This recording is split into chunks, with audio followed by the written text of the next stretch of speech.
Congratulations, fellow Anonymous. Our raids on the 15th were incredibly successful. Scientology most certainly took notice, as did the general public. Some of the old media reporting got bumped in favor of other stories, but we are still in the early stages of this operation, and this is to be expected. Police cooperation in Boston was great. They loved us. Unfortunately, this was not the case everywhere, despite our peaceful and legal methods. As you are probably aware, 2 protesters were arrested illegally in Atlanta. The police in Atlanta also pulled over every car that honked their horn on the way by the protest. Our Atlanta members did an excellent job of keeping their cool and adapting in the midst of this oppression. My only suggestion is that next time the Atlanta police starts breaking laws, call the state police.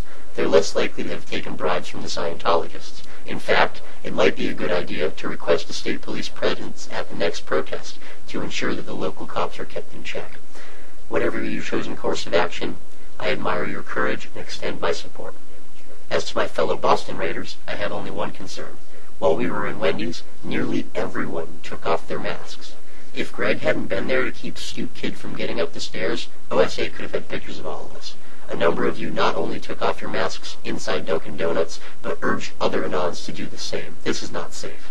Next time, if we find ourselves at an establishment that won't allow us to enter with masks, it would be better to get coffee somewhere else. For that matter, I left my mask on the entire time in the store and didn't get kicked out.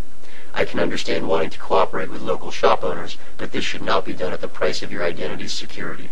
We were photographed by OSA right after we left Dunkin' Donuts, though luckily everyone had remasked by then. If they'd had any moles in the unmasked groups, we'd all be compromised. I know that we're spending all day together comfortably and it feels like we're among friends, but if we wish to preserve our anonymity, we shouldn't even be letting each other see what we look like. That aside, I'd like to discuss a strategy for hitting current members of Scientology, especially auditors, close to home. The auditing tech endorsed by Flag is not standard tech. It has been modified for speed. Hubbard specifically spoke out against this sort of thing, insisting that quickie auditing is not auditing at all. It's off-source and out-ethics. My side on the 15th made note of this, and I could see the impact it had on the faces of Scientologists looking out the window. There are already auditors that no longer obey the orders given to them by Flag. Hubbard said that a day would come when auditors would have to rise up against the administration and reinstitute standard tech. This is a point on which we can argue that exists within the rules of Scientology. It does not require them to think like SPs while still demonstrating the corruption of the organization. If they can be shown the truth from within the assumptions endorsed by the organization itself, they may be more likely to consider things like medical malpractice, disconnection, and fair game policy.